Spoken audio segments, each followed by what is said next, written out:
Hi guys! Do you want to learn how to roller skating? If yes, tara, samahan nyo kami.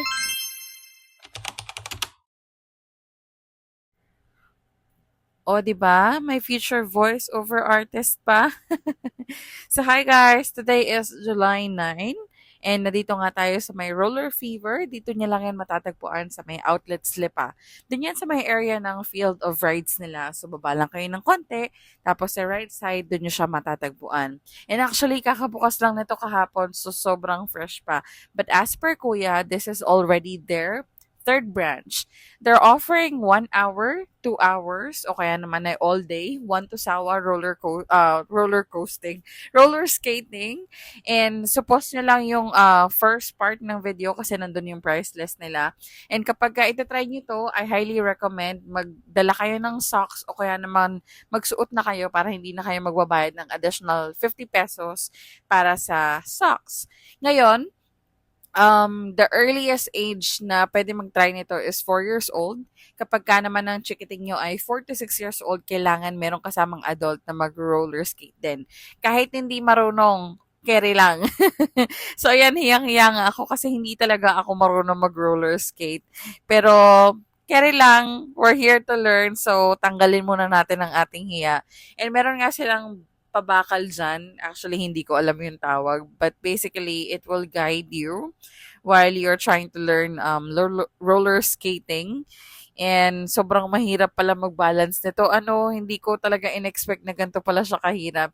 You have to bend a little, tapos kailangan yung step ng paa mo, kailangan pa V daw. So, ayun, hindi talaga ako marunong. I'm so sorry, guys. But then, I really, really, really, really enjoy this one. And lalo na sa Aaron, sobrang nag-enjoy. Ayan, medyo, kita nyo naman, di ba, medyo nagigets na nga namin yung process kung paano siya gawin. But then, hindi pa kami talaga sobrang marunong.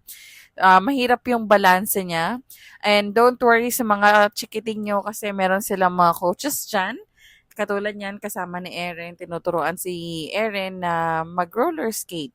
So, kung hindi marunong yung adult, like I said earlier, carry lang na hindi marunong.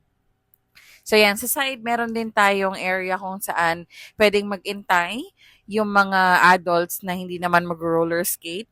And meron din silang area for you to buy foods or drinks.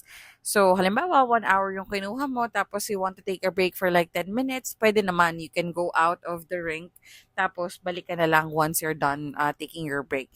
And ayan, sabi ko nga, hindi maiiwasan ang pagtumba, pero it's okay, it's part of the process. Sobrang nakaka-enjoy din naman, at pagod na nga si Inday, napakapit na sa poste.